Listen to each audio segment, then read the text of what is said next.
Gus Dur adalah sosok yang tak hanya dikenang karena prestasi dan gagasannya yang sangat besar, tetapi juga karena perjalanan politiknya yang penuh dengan kontroversi.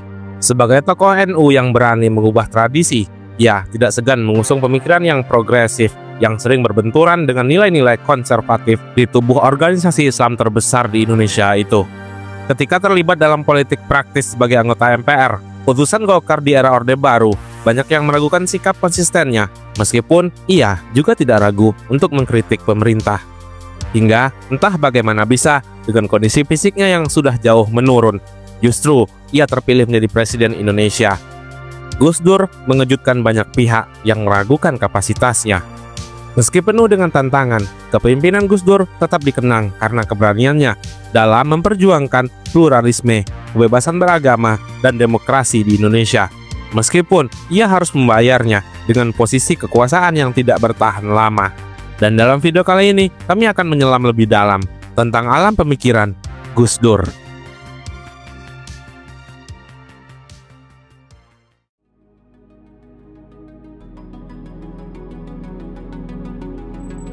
Di sebuah rumah yang sangat sederhana di Denanyar, Jombang, seorang bocah kecil berlarian ke sana kemari, tidak bisa diam, penuh dengan rasa ingin tahu.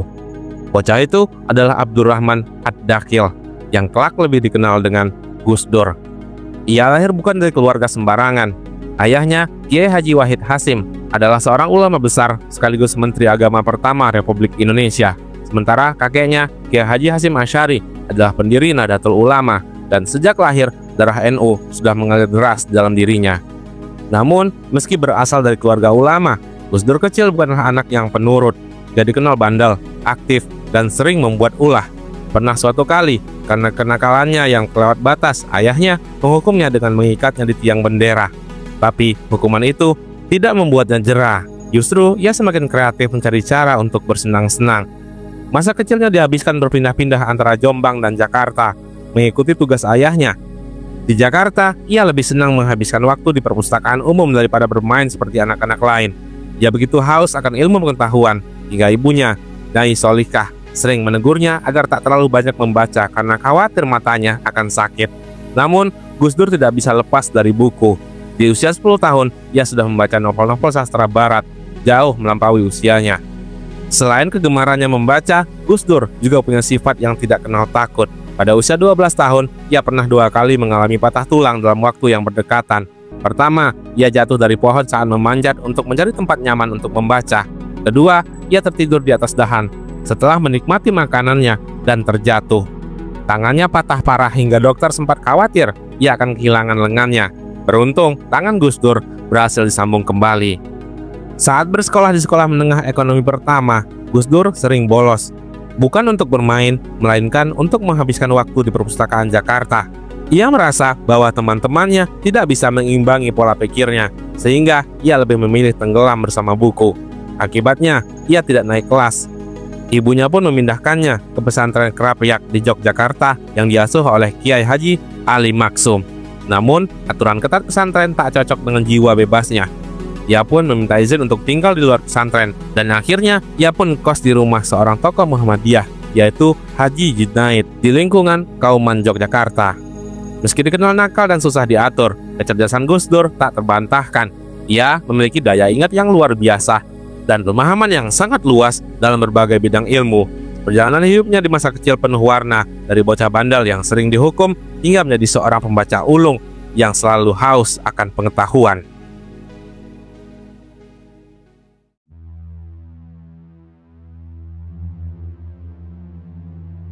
Sejak ia terpilih sebagai Ketua Umum Tanfizyah PBNU pada tahun 1984, Gus Dur telah menjadi salah satu intelektual muslim paling berpengaruh di Indonesia. Pengaruhnya tidak hanya berasal dari posisinya di NU, tapi juga di dunia. Secara umum, banyak pihak mengakui bahwa Gus Dur adalah salah satu intelektual paling berpengaruh dalam diskursus Islam kontemporer di Indonesia, dengan corak pemikiran yang kritis dan progresif. Di satu sisi, ia dipandang sebagai sosok jenius dan karismatik, bahkan setingkat wali. Namun, di sisi lain, sebagian kalangan terutama kelas menengah terdidik melihatnya sebagai politisi yang sekuler dan intelektual yang liberal. Kedua citra ini menjadi kekuatan sekaligus sumber kritik terhadapnya, terutama di kalangan Muslim sendiri dalam perjalanan sosial dan intelektualnya. Aspek kontroversial dan nyeleneh kerap menjadi sorotan karena hal ini telah banyak dibahas oleh para ahli di berbagai bidang, mulai dari agamawan, budayawan, politikus, feminis, ekonom, hingga ahli tasawuf. Pencatatan mengenai hal ini menjadi penting, setidaknya sebagai pintu masuk untuk memahami sosok Gus Dur melalui pendekatan antropologis. Memang, untuk merumuskan pokok-pokok pemikiran Gus Dur bukanlah perkara mudah. Pemikirannya tersebar di berbagai media massa, ditulis dalam rentang waktu yang berbeda, seringkali dalam bentuk tulisan yang singkat atau sekadar lontaran gagasan. Kesulitan ini bahkan juga diakui sendiri oleh Gus Dur. Sebagaimana yang ia sampaikan dalam pengantar dua buku bunga rampainya, Bunga Rampai Pesantren pada tahun 1978 dan Muslim di Tengah Pergumulan pada tahun 1983. Ia menyadari bahwa mengumpulkan tulisan-tulisannya ke dalam satu tema atau susunan yang utuh bukan hanya sulit bagi pembaca, tetapi juga bagi dirinya sendiri. Menurut Greg Barton, peneliti asal Australia yang mendalami tulisan-tulisan Gus Dur, pengakuan Gus Dur mengenai kesulitan menyusun pemikirannya secara utuh sebenarnya mencerminkan realitas bahwa kedua bukunya tersebut memang berisi artikel-artikel yang ditulis untuk tujuan dan audiens yang berbeda. Namun, hal itu tidak berarti bahwa pemikirannya tidak memiliki benang merah atau tema pokok yang dapat menjadi landasan bagi sebuah gagasan alternatif.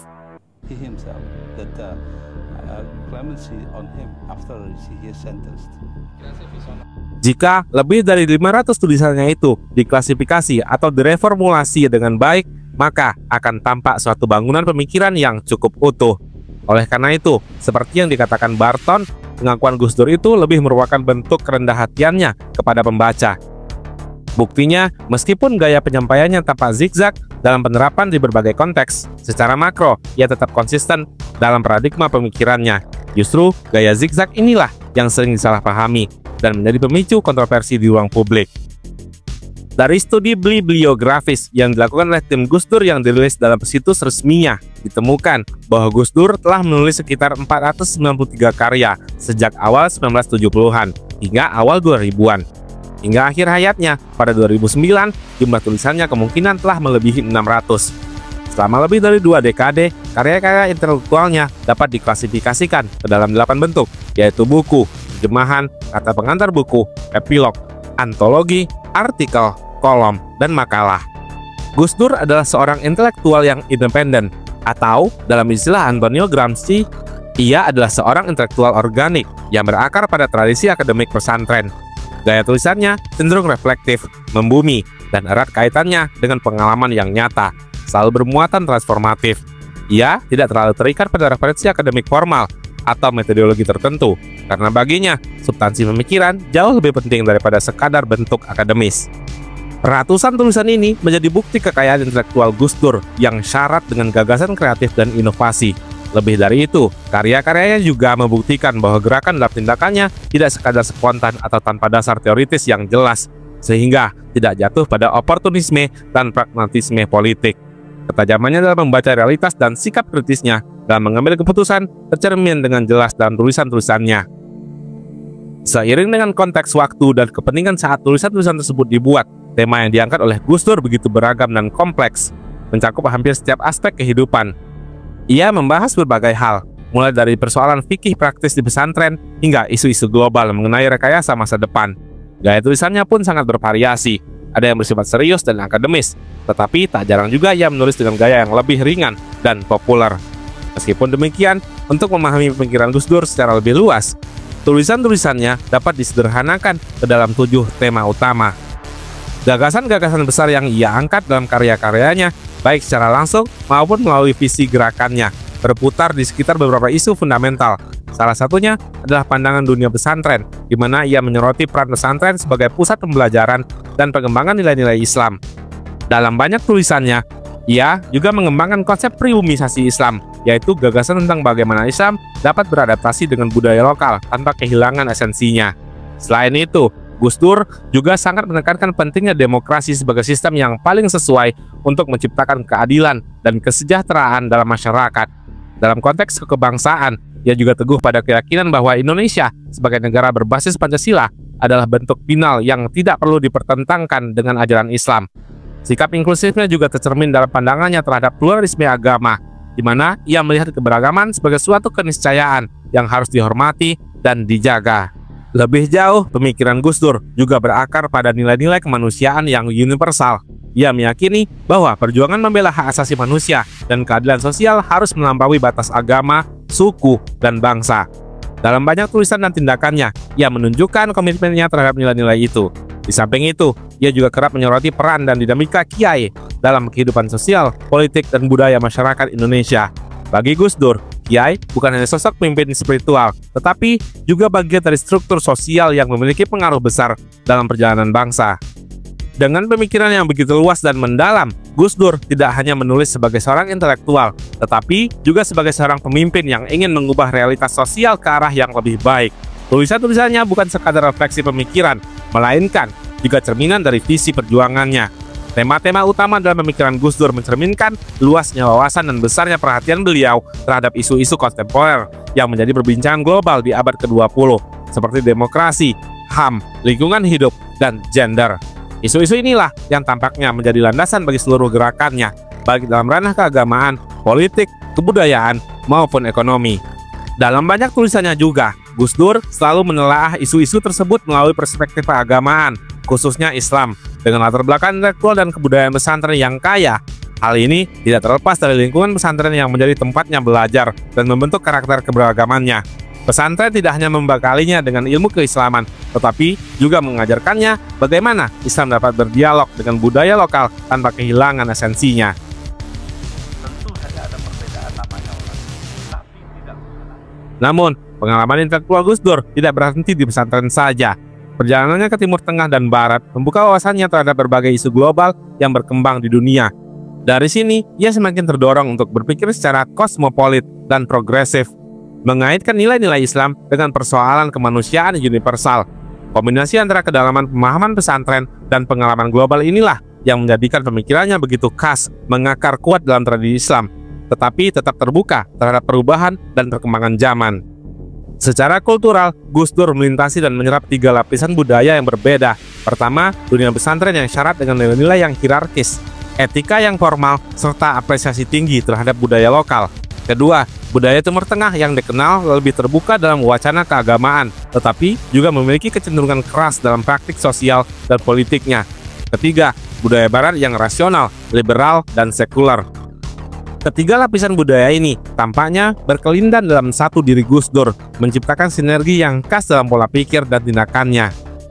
Menariknya, tidak ada satupun dari ketiga lapisan budaya ini yang secara dominan membentuk dirinya. Hingga akhir hayatnya, Gus Dur terus berdialog dengan ketiga watak budaya itu, menyesuaikan, menyelaraskan, bahkan seringkali melampaui batasan yang ada. Mungkin inilah salah satu alasan mengapa pemikiran dan tindakan Gus Dur kerap terlihat dinamis, sulit dipahami secara sederhana, dan seringkali dianggap kontroversial. Mencapai target-target yang telah ditentukan. Muslim Abdurrahman, salah seorang sahabat dekatnya, pernah menggambarkan Gus Dur sebagai sosok yang ingin membebaskan umat Islam Indonesia dari beban sejarah politik masa lalu.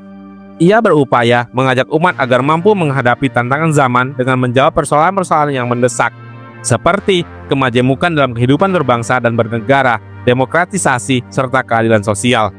Di sisi lain, Gus Dur juga diakui sebagai salah satu tokoh penting yang memperkaya kenazah intelektual Islam Indonesia, terutama melalui pemikirannya yang berakar pada literatur klasik Islam. Dalam konteks inilah, ia bersama Nurholis Majid seringkali dikategorikan sebagai bagian dari gerakan neomodernisme Islam, sebuah pemikiran yang mengupayakan rekonsiliasi antara tradisi Islam dengan modernitas, tanpa harus mengorbankan esensi ajaran agama maupun nilai-nilai kemanusiaan. Melihat beberapa penjelasan tadi, seringkali disayangkan bahwa ada sebagian orang yang terburu-buru menyimpulkan bahwa pemikiran dan tindakan Gus Dur tidak konsisten. Kesimpulan ini biasanya muncul karena mereka hanya melihat pola politiknya yang tampak zigzag dan dinamis, tanpa benar-benar memahami visi besar yang mendasari langkah-langkahnya. Padahal, jika dicermati lebih dalam, pemikiran Gus Dur memiliki garis merah yang jelas dan konsisten.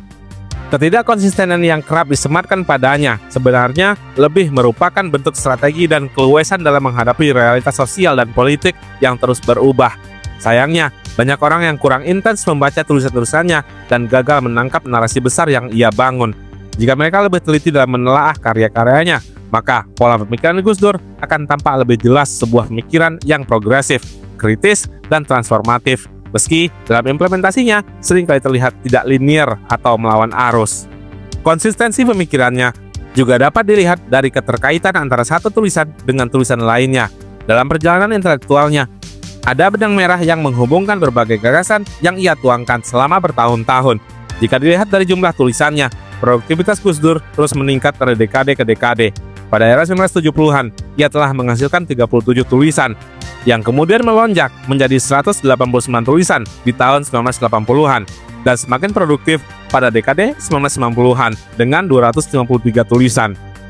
Angka-angka ini mencerminkan bagaimana pemikiran Gus Dur terus berkembang dan semakin tajam seiring dengan perjalanan waktu, menunjukkan bahwa ia bukan hanya seorang pemikir yang dinamis, tetapi juga seorang intelektual yang konsisten dengan visi besarnya. Gus Dur bukanlah seorang spesialis dalam satu bidang keilmuan saja, melainkan seorang generalis yang memiliki cakupan pemikiran yang sangat luas. Hampir setiap isu kontemporer ia respon, baik dalam lingkup nasional maupun internasional. Hal ini tidak terlepas dari posisinya sebagai pemimpin publik dan aktivis gerakan sosial, terutama di lingkungan Nahdlatul Ulama. Sebagai pemimpin yang bertanggung jawab atas jutaan umat, baik di Indonesia maupun di kancah global, melalui perannya sebagai Presiden World Conference on Religion for Peace, Gus Dur tidak bisa hanya fokus pada satu aspek keilmuan. Ia harus terlibat dalam berbagai urusan publik, mulai dari diskursus internal keislaman dan ke-NU-an hingga isu-isu besar yang menjadi tren dunia ketiga. Melalui berbagai tulisan dan gagasan intelektualnya, semakin jelas bahwa Gus Dur bukanlah hanya seorang aktivis sosial dan politik, tetapi juga seorang pemikir besar yang sejajar dengan intelektual terkemuka di dunia. Meskipun ia tidak menempuh jalur akademik formal yang mendalam dalam ilmu sosial, namun karya-karyanya menunjukkan bahwa ia memiliki kemampuan yang luar biasa dalam meramu ilmu sosial dengan wawasan keagamaan yang kritis. Kedalaman analisis dan keluasannya dalam melihat berbagai perspektif menjadikan pemikirannya tidak hanya relevan bagi kalangan Muslim Indonesia, tetapi juga bagi dunia intelektual secara luas. Melihat kembali tulisan-tulisan Gus Dur dari tahun 1970-an hingga kini, baik yang telah dibukukan maupun yang masih berbentuk manuskrip, terasa ada nuansa reflektif yang mendalam dalam berbagai disiplin ilmu. Gus Dur memang bukan seorang pakar dalam satu bidang tertentu, namun tidak juga bisa dikatakan ia tidak menguasai apapun. Tulisan-tulisannya yang lebih dari 500 judul itu menawarkan banyak hal yang dapat menjadi objek kajian, namun tidak ada satupun kajian itu yang bisa dikatakan tuntas hingga ke akar-akarnya, kecuali jika dikaji dalam satu wacana yang utuh. Tulisan-tulisan Gus Dur itu kompleks dan secara materi bisa dikatakan komprehensif, menarik, dan selalu tajam dengan gagasan-gagasannya yang cerdas. Namun, karena sifatnya yang sering singkat dan berkaitan dengan isu-isu yang sedang tren pada waktu itu, kadang meninggalkan ruang untuk pertanyaan yang lebih lanjut. Meskipun demikian, sebagai seorang penggagas dan pemikir, Gus Dur sangat maju dan kreatif, seperti halnya dalam perjuangannya untuk menghidupkan demokrasi di Indonesia. Jika diibaratkan dengan sebuah hidangan di pesta, Gus Dur bisa diibaratkan sebagai seorang koki yang serba bisa, mampu memasak berbagai jenis makanan dan menyajikannya dengan cara yang menarik. Dalam setiap masakannya, Gus Dur seringkali menemukan ramuan baru yang segar, sesuatu yang belum pernah ada sebelumnya. Namun sayangnya, ramuan baru itu seringkali tidak dimasaknya sampai tuntas, sehingga meskipun selalu ada inovasi dan ide-ide segar, terkadang ide-ide itu tidak tereksplorasi lebih dalam. Dengan kelakar yang sering muncul dalam berbagai catatan, mungkin bisa dikatakan mengikuti gaya penulisan Ahmad Wahid bahwa Gus Dur bukanlah seorang sosiolog, politikus, politisi, seniman, budayawan, agamawan, feminis, maupun pemikir dalam pengertian yang sempit. Tapi Gus Dur adalah semuanya. Bahkan lebih dari itu, ia adalah seorang humoris. Bagi sosok yang mencakup banyak peran dan identitas, orang bisa segera memahami berbagai label yang disematkan padanya, entah itu sebagai budayawan, agamawan, atau politikus. Namun, ada satu aspek yang sedikit lebih sulit dipahami, yaitu sisi humoris Gus Dur.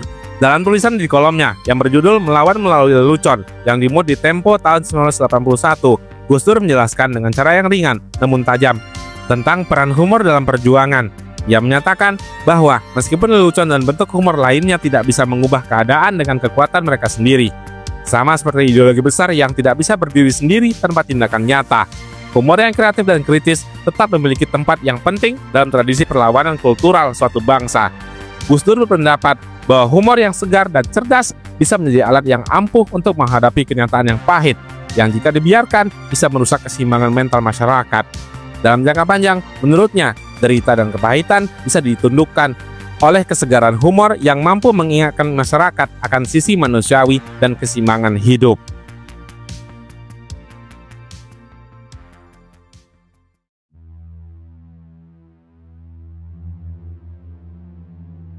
Karir ketokohan Gus Dur dimulai sejak ia kembali dari luar negeri pada tahun 1971.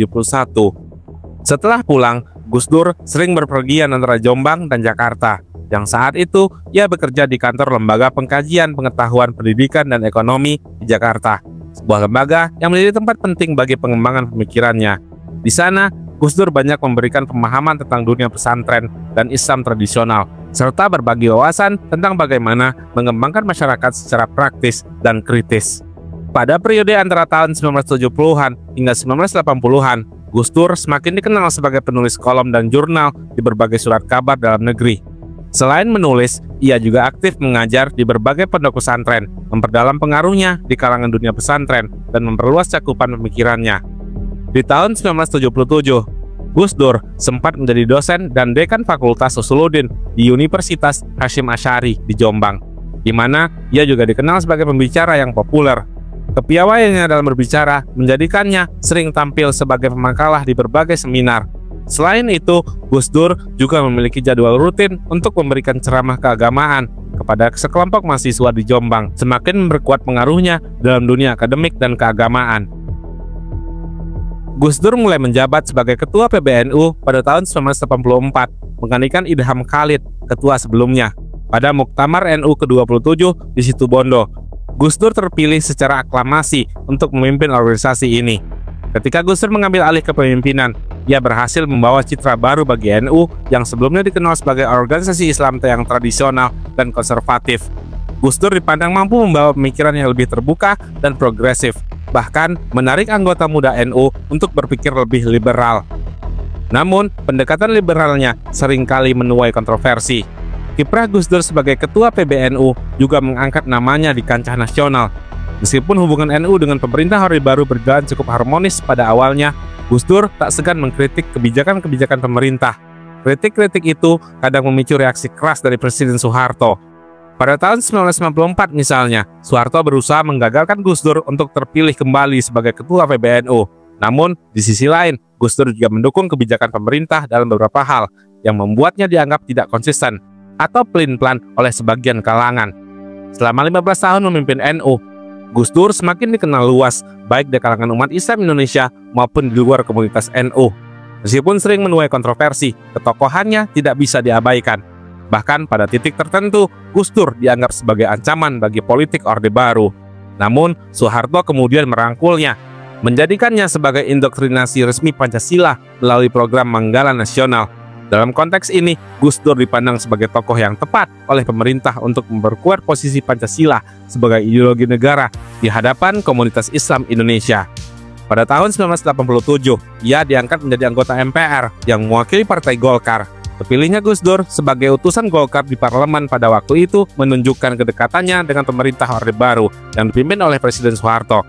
Meskipun dipercaya sebagai wakil Partai Golkar, Gus Dur tidak jarang mengkritik kebijakan pemerintah, khususnya yang berkaitan dengan kebijakan-kebijakan sosial dan politik. Namun, meskipun ia kritis terhadap kebijakan pemerintah, Gus Dur tetap berusaha menjaga hubungan baik dengan rezim Orde Baru. Selama masa keanggotaannya di MPR, ketokohan Gus Dur sering memicu kontroversi, terutama di kalangan umat Islam yang tidak simpatik terhadap pemerintah. Banyak pihak menganggap bahwa Gus Dur terlalu dekat dengan Golkar, sebuah partai yang dilihat sebagai representasi dari kekuatan politik Orde Baru. Kritik Gus Dur terhadap P3 yang saat itu menjadi basis politik banyak kelompok Islam juga menambah ketegangan. Sebahagian kalangan khawatir bahwa kedekatannya dengan Golkar dapat merugikan kepentingan politik dari partai-partai Islam, mengingat Gus Dur dinilai dapat memperkuat posisi Golkar dalam politik Indonesia, terutama untuk menjelang pemilu. Sikap dan peran Gus Dur dalam MPR menunjukkan bahwa meskipun ia sering berada di posisi yang kontroversial, ia tetap teguh dalam menyuarakan pendapat dan mengambil sikap yang dianggapnya benar, meskipun kadang berbenturan dengan politik mainstream saat itu. Future. My message is that don't be misled by what. Pada tanggal 23 Juli 1998, Gus Dur bersama beberapa tokoh NU lainnya mendirikan Partai Kebangkitan Bangsa atau PKB di Ciganjur, Jakarta Selatan. Gus Dur memiliki pengaruh yang sangat besar dalam lahirnya partai ini. Dia hanya sebagai salah satu pendiri, namun hingga akhir hayatnya, Gus Dur juga menjabat sebagai Ketua Umum Dewan Syuro atau Dewan Penasehat PKB. PKB hanya sebagai respon terhadap banyaknya aspirasi dari kalangan NU yang merasa perlu ada perwakilan politik yang memperjuangkan kepentingan mereka. Gus Dur dianggap sebagai sosok yang tepat untuk mewakili aspirasi itu, dengan harapan agar NU tidak terus-menerus dimarginalkan dalam politik Indonesia. Partai ini menjadi wadah bagi kalangan NU dan Gus Dur.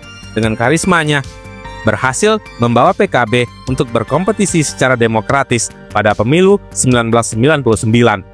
Keberhasilan besar PKB dalam pemilu 1999, di mana partai ini menempati urutan ketiga dan memperoleh 51 kursi di DPR, menunjukkan bahwa partai ini tidak hanya memperoleh tempat di panggung politik, tetapi juga berhasil menyuarakan aspirasi masyarakat yang lebih luas, terutama kalangan santri dan pesantren. Pada pemilu 2004, PKB semakin memperkuat posisinya dengan memperoleh 52 kursi di parlemen, membuktikan bahwa meskipun PKB merupakan partai yang baru berdiri, namun ia patut diperhitungkan dalam peta politik Indonesia.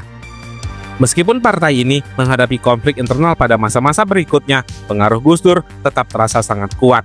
Prinsip-prinsip partai yang mencerminkan keterbukaan, humanisme, dan wawasan kebangsaan banyak dipengaruhi oleh pemikiran Gus Dur yang selama ini dikenal sebagai sosok yang mendalami nilai-nilai itu. Azas-azas itu menggambarkan karakteristik Gus Dur yang sangat mendekati ide-ide yang menekankan pada kebebasan, kesetaraan, dan wawasan luas dalam perpolitikan Indonesia. Dan pada tahun 1959, Gus Dur terpilih sebagai Presiden Republik Indonesia yang keempat, menggantikan B.J. Habibie di tengah situasi kritis yang sedang melanda negara. Pemilihan Gus Dur sebagai presiden memberikan harapan baru bagi banyak masyarakat Indonesia yang menginginkan perubahan dan pemulihan di berbagai sektor kehidupan. Di saat Indonesia tengah terhimpit berbagai masalah ekonomi dan politik, Gus Dur dianggap sebagai figur yang bisa membawa perubahan menuju arah yang lebih baik. Saat menjadi presiden, Gus Dur menunjukkan intelektual politik yang mumpuni. Selain dikenal sebagai seorang ulama dan kiai, Gus Dur juga memiliki kapasitas untuk memimpin dan mengelola persoalan politik negara. Hal ini menjadikannya sosok yang berbeda, terutama karena ia merupakan presiden Indonesia pertama yang memiliki latar belakang seorang kiai. Kemenangan Gus Dur juga dipandang sebagai tanda kemenangan politik bagi kaum santri yang sebelumnya dianggap berada di luar kekuasaan politik Indonesia. Gus Dur menjadi simbol perubahan dan harapan bagi politik Indonesia, meruntuhkan mitos bahwa santri tidak bisa berada di pusat kekuasaan. Dukungan dari berbagai partai Islam, terutama Partai Amanat Nasional yang dipimpin oleh Amin Rais, turut membawa Gus Dur ke puncak jabatannya. Selama masa kepemimpinannya, Gus Dur membentuk kabinet yang dikenal dengan sebutan Kabinet Persatuan, sebagai simbol perbedaan dari kabinet-kabinet sebelumnya. Meskipun menghadapi krisis ekonomi yang parah dan transisi demokrasi setelah puluhan tahun di bawah Orde Baru, Gus Dur tetap berusaha membawa Indonesia menuju demokrasi yang lebih sejati, memberikan harapan baru bagi rakyat Indonesia untuk masa depan yang lebih baik. Pada masanya juga, Gus Dur dihadapkan dengan gejolak di Aceh dan Papua, dua wilayah yang menghadapi gerakan separatis yang berusaha memisahkan diri dari Indonesia. Konflik ini juga menjadi salah satu isu utama yang mendapat perhatian serius dari Presiden Gus Dur. Untuk Aceh, Gus Dur berusaha keras mencari solusi damai melalui negosiasi dengan pemimpin kelompok separatis. Namun, meskipun upaya itu dilakukan dengan penuh komitmen, hasil yang memuaskan tidak segera tercapai.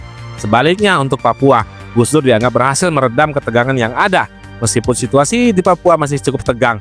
Upaya Gus Dur untuk menghentikan tindakan kekerasan oleh kelompok separatis di sana cukup efektif dan memberikan dampak yang positif. Selain persoalan politik dan konflik agama yang terus mengemuka, kondisi ekonomi Indonesia juga semakin tidak stabil.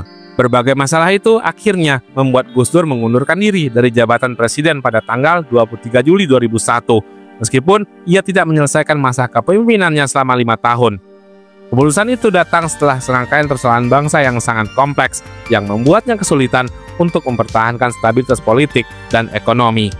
Walaupun masa pemerintahan Gus Dur terbilang sangat singkat, hanya sekitar 2 tahun, ketokohannya tetap memberikan kontribusi yang sangat berarti bagi Indonesia, Upaya-upaya yang dilakukan oleh Gus Dur meski penuh tantangan memberikan gambaran mengenai komitmennya untuk menciptakan perdamaian dan kemajuan dalam kondisi yang sangat sulit pada saat itu. I will be in the office. And, you see, I'm a Muslim but different.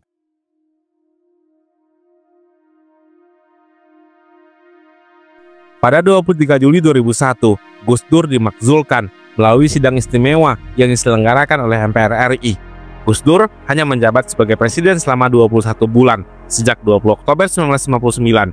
Namun, masa pemerintahnya diakhiri dengan pelengseran yang terjadi dalam suasana yang mencekam.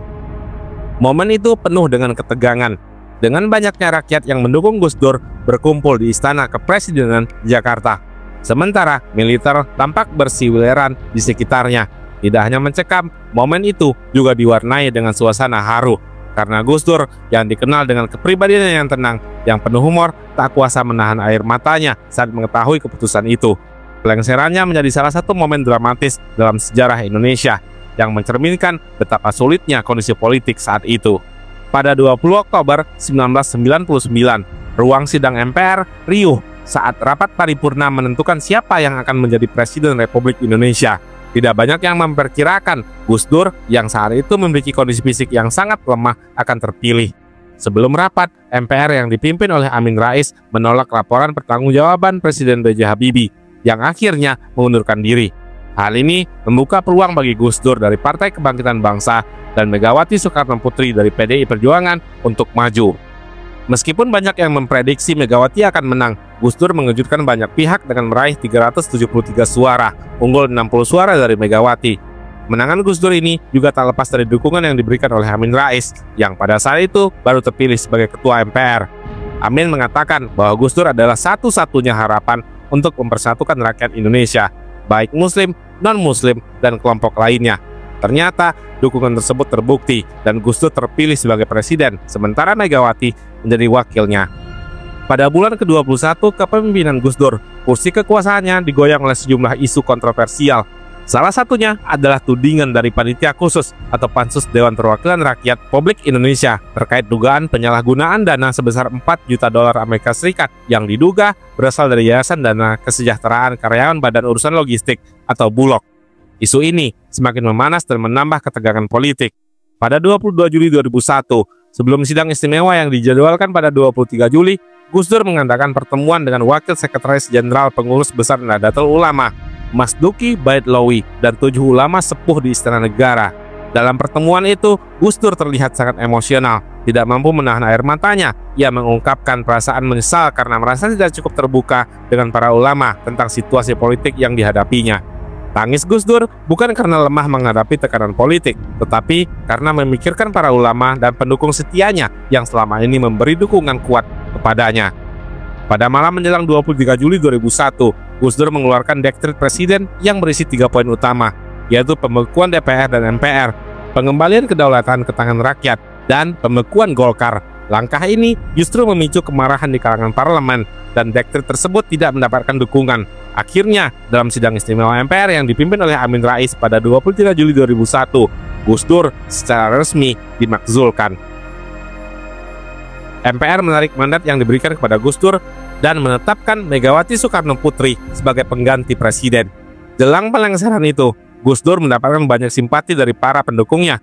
Di berbagai daerah, ada sejumlah simpatisan yang bahkan siap bertindak drastis, dan sekitar 300.000 relawan siap berangkat ke Jakarta untuk membela Gus Dur.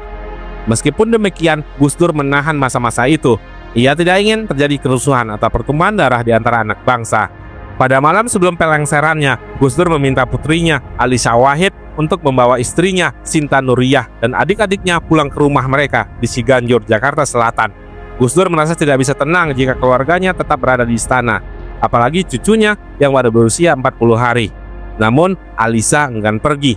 Dia takut akan nasib yang menimpa Bung Karno, yang diasingkan dan sulit bertemu keluarganya di akhir masa kekuasaannya. Terjadi perdebatan antara mereka, dan Alisa menangis karena tidak ingin meninggalkan ayahnya. Namun, kekhawatiran itu tidak terbukti. Saat itu, rakyat berbondong-bondong datang ke istana untuk melindungi Gus Dur. Pada hari pemakzulan, rakyat yang mengawal Gus Dur keluar dari istana presiden, mereka mengantar Gus Dur ke Monas sebagai bentuk penghormatan. Meskipun kalah politik, tapi tetap bermartabat. Setelah peristiwa itu, tuduhan hukum yang dialamatkan kepada Gus Dur tidak terbukti. Jaksa Agung dan kepolisian menyatakan bahwa Gus Dur tidak terlibat dalam kasus yang dituduhkan. Gus Dur kemudian menyatakan bahwa apa yang menimpa dirinya adalah persoalan politik kekuasaan yang dimanfaatkan oleh beberapa pihak, dan pelengserannya merupakan tindakan inkonstitusional. Hostile now. If you believe in a political process, there is a political process now that being